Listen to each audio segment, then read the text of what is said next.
Okay, real quick, let's take a look at that KD ratio. Today we're sitting at 1.662. There should be an asterisk next to that. Last night, it was at 1.667 until I played with some of you people. You know who you are. But we found a bug in Battlefield 6 where if you join a party before you join a game lobby, it won't let you pick certain gameplays, in particular casual breakthrough. However, if you start the game lobby, casual breakthrough, and then add the rest of your party, then everything seems to work. So that's a bug. Dice, if you're listening, please fix that. That's annoying. As a result of that, we before we figured that out, we ended up being forced to play team deathmatch, and I got shellacked. So it went from 1.667 to 1.662. So that was kind of an incentive to fix that problem. The next one, I actually put up a profile page. Right there it is. This was before they started patching. So the reason I put this up is I get a lot of comments going, you'll never get better playing casual breakthrough. The bots suck. They're easy kills. They're targets. Well, I went from a KD ratio of 1.191 to 1.662. So I've picked up on my KD ratio, and I know KD doesn't mean shit, but my point is I am getting better, and so to all the naysayers out there, okay.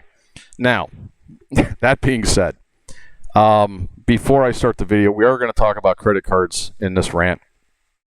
Like I said, because it's Christmas time, and we got to go spend all of our money that we don't have to impress people who really don't care. But before that starts, I've got some house cleaning to do. This is going to get salty. If you are thin-skinned or easily offended, you might want to turn the volume down. When you see the gameplay start up again, it's safe. But, okay, here it comes. Hide the kids. I will not tolerate racist or anti-Semitic shit in my comments section. This channel is my house. Anybody that walks into my house will act civilly and respectfully. If I see any more racist or anti-Semitic shit in my comments, not only will I delete it, I'll report you guys, or whoever it was, to YouTube for policy violation. I won't tolerate that shit. Be civil and courteous to everybody in my comment section. My second comment is that if any of you guys ever fucking call me a liar, you better pray to God you're not telling me to my face, because if you are telling me I'm a liar to my face, you better have a good dental plan, because I'm going to knock your fucking teeth out. Those are fighting words to me. You do not besmirch my honor in any way, shape, or form. I will throw down over it. Don't you ever fucking call me a liar. Okay, so that's done. Let's talk about credit cards. There's a scene right here. I don't care how, I want it now. Okay, that's credit cards. But before we get deep into credit cards, there is a clarification. I did get a lot of comments calling me wrong when it comes to the Federal Reserve not being private. Please, guys, there's this thing called Google. Go check. The Google AI came back and said that the Fed is not 100% private, nor is it 100% public. It's a hybrid. Okay, so let's tear that down for a second. Yes, there is some, quote-unquote, government oversight. However, the Fed has never been audited in its 112-year history. By the way, there's a sniper up there, and he picked me off, so I thought I could get him with the mini scout, but that scope is too limited. And he ends up popping me here in a second, so then I have to bring back the heavier toy to take care of him. Okay, so the Fed has never been audited in 112-year history. The Federal Reserve does not need presidential nor congressional authority to set monetary policy. Okay? So if there's government oversight, there's not a lot of it. And if you think for a split second that Jerome Powell, who's the current chair of the Fed, runs the Fed, I have a bridge in Brooklyn I'd love to sell you. Also, this is where it starts getting interesting. Did you know that the total amount of all loans made in the United States annually is $13.15 trillion? And that the Fed collects $525.96 billion per year profit from those loans? It's called the prime interest rate, which is the foundation of every loan. And they get about 4% of that from the federal funds rate. They make a profit, people. Hello? Okay, so if it makes profit, who gets it? Believe it or not, the stockholders do. Yes, the Fed has stock. It issues stock. The funny thing is that you, as a common citizen, can't own it. Only the member banks get to own it. And then those banks collect dividends from the profit. They divvy up the profit according to number of shares per bank. So if there's stock and there's profit, then the Fed is private. It might have, quote-unquote, federal supervision, but it ain't much of it. And, like I said, if it's making profit and has a stock, it's private. Okay? So, pull the panties out of your ass. Do your own research.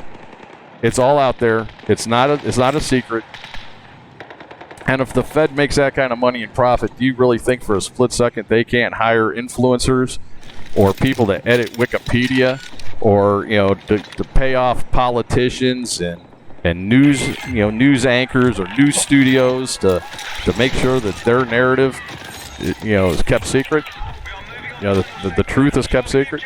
Come on, people. Let's put on our thinking caps. I know that, I know you're fully aware that Joey can have two dads from your high school training, but, 2 + 2 = 4. It's not hard to do this math. Okay, so that's the one clarification. My rant's out of the way. Let's talk credit cards. Everybody thinks that the credit cards are like the magic elixir that allows you to get what you want now and pay for it later. What nobody seems to understand is that there's interest that gets paid. And interest is basically, this is for people that have no knowledge. Interest is what you pay the bank to borrow the money. Okay, that's the bank's cut, the VIG, if you will. So I did some research. The lowest interest rate in the United States for a credit card is 5.75%. The highest is 36%. Are you shitting me? The average is 22.4. I'm going to use 24% for easy math.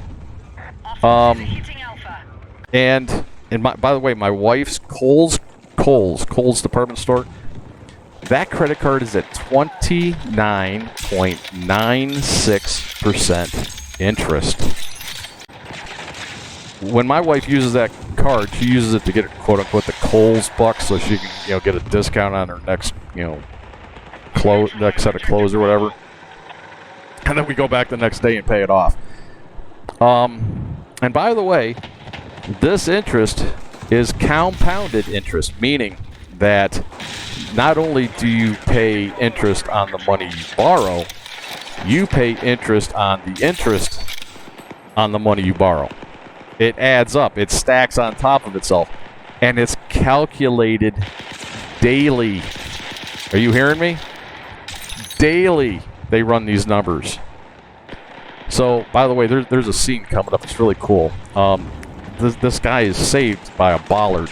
I think this is it. Right there, he's like hiding behind a bollard. And I hit the bollard. This is him. at the end of that shooting. Okay, so the interest is compounded daily. Now I'm going to put this formula in the description below, so you guys can run your own math. The interest on a credit card is the interest, which equals the principal times 1 plus the interest rate divided by 360 to the power of 365 to the power of 365 minus the principal. So, yeah, I know algebra, right? But let's look at when you buy stuff on a credit card. First off, if you don't pay it off, you pay minimum payments only. it'll take you 14 years to pay it off. You hear me? 14 years on minimum payments. So I'm gonna hit a little close to home on this.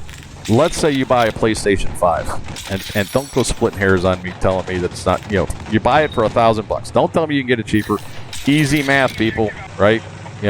Lowest common denominator. Let's keep the math simple.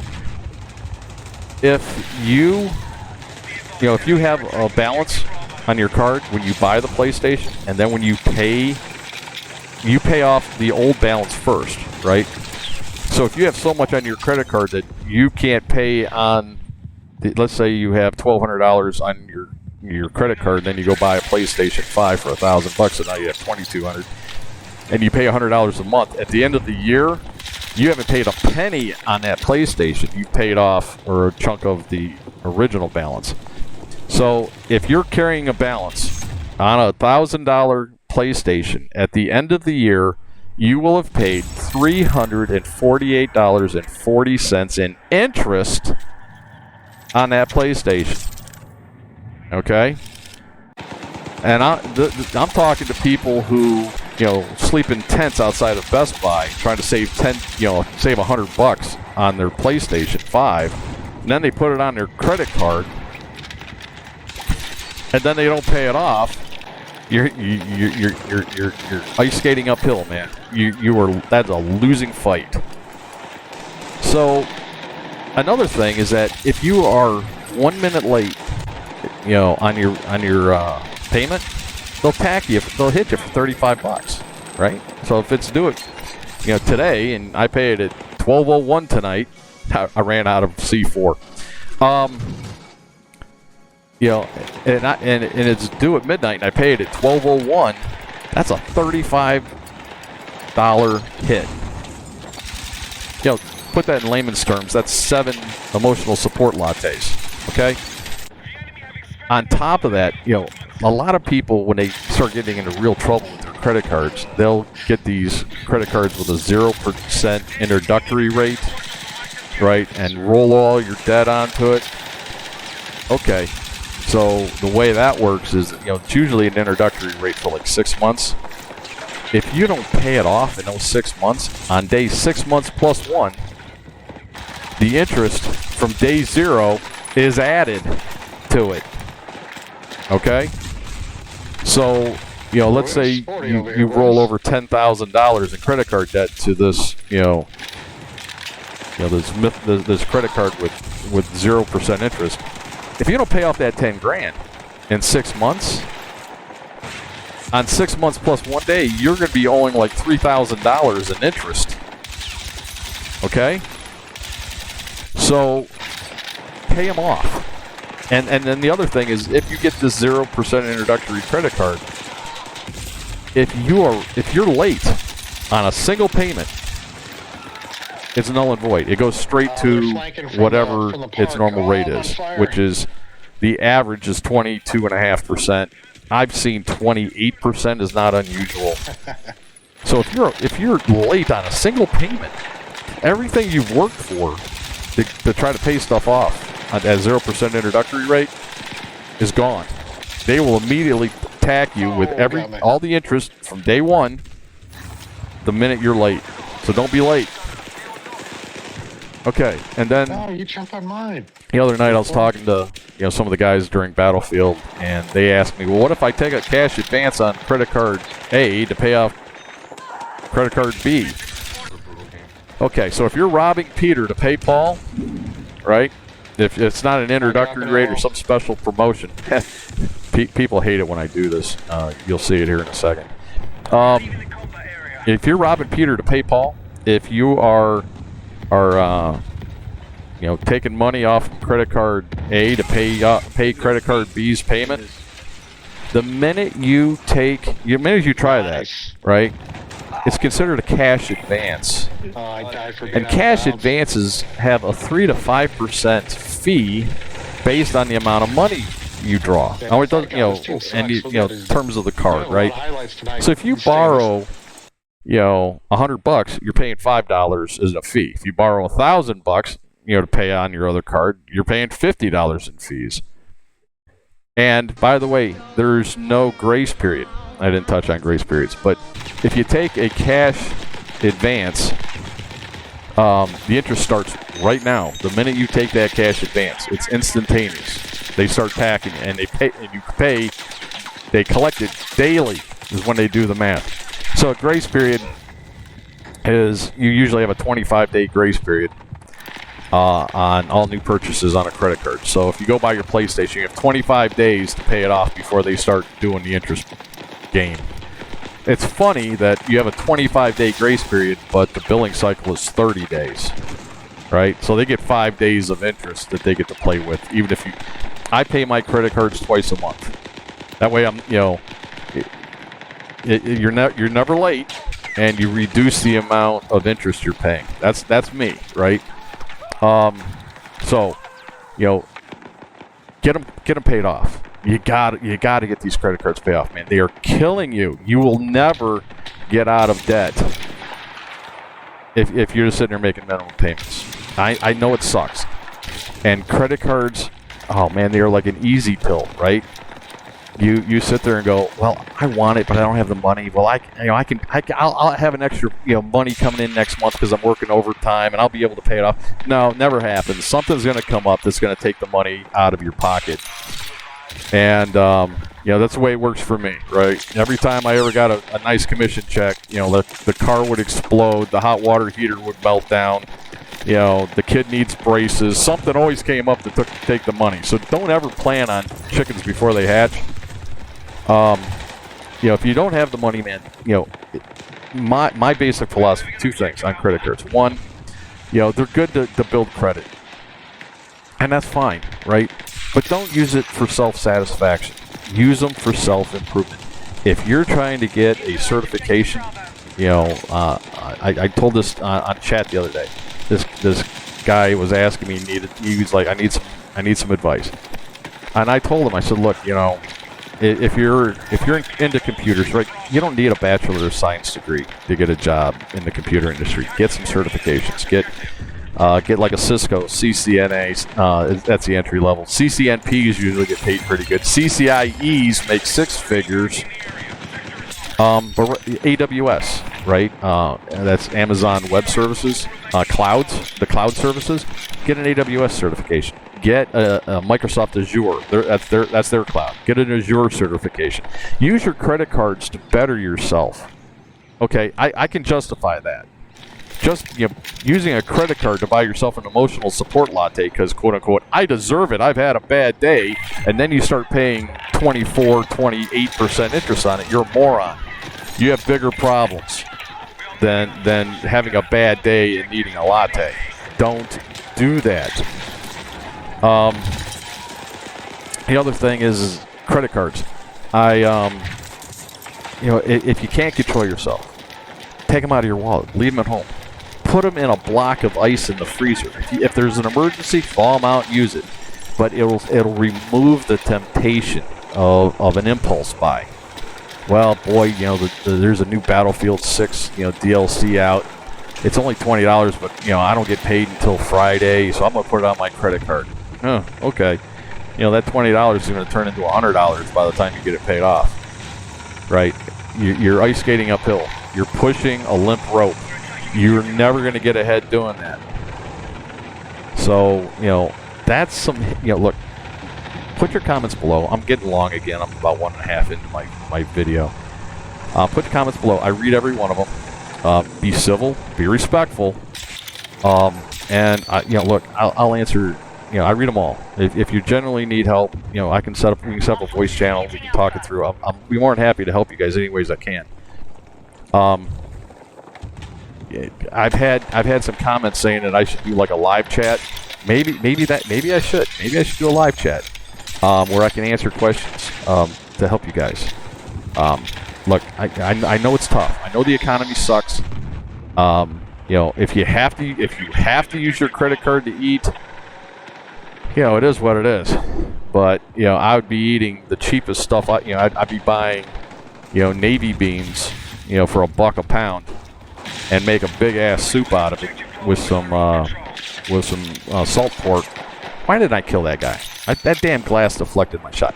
I'd make navy bean soup with some salt pork and eat on it for a week. You might get sick of eating beans, but you're not going to dig yourself a hole that you'll never get out of.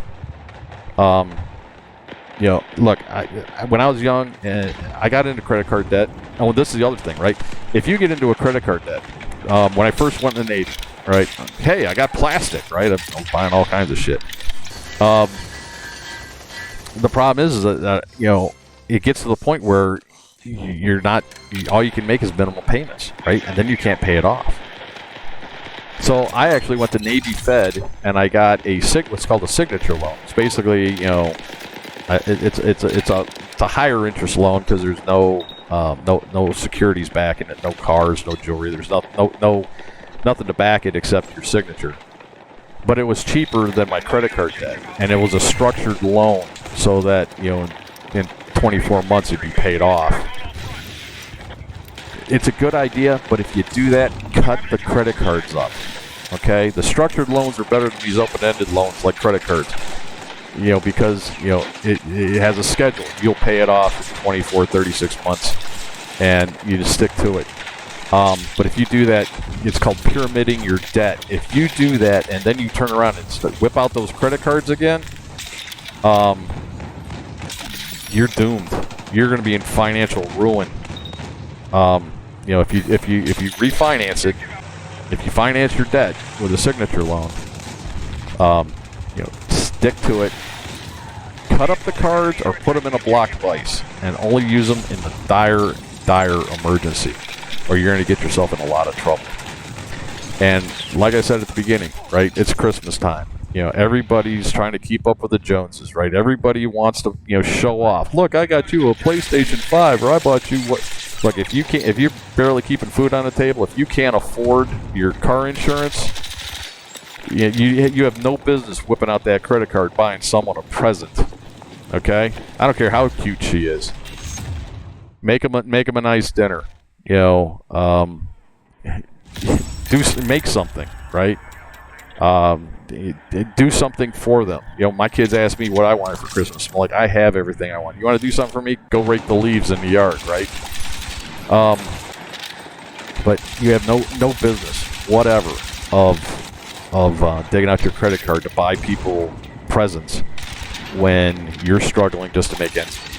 Don't do it. Don't fall into that trap. If they love you, if they respect you, if they, they'll understand. So I'm going long again. Money is a difficult subject. I think the next one I'm going to talk about car affordability and housing. I get a lot of things about housing affordability. I may do that one. And then I also have one on foreign wars and and how our monetary policies it's caused a lot of people to die. Anyways, I read every comment. Be civil. No racist shit. Don't call me a liar. We're going to have problems if you do that. And anyways, thank you so much for watching. I read every comment. I don't respond to all of them, but I do read them. I thank you so much for your time and attention. We're going to try a new ending this time. I always say Maud Dib-out because that's my gamer tag. But since, we're kind of officially Sea Bear, we're going to go with that. This is Sea Bear, out.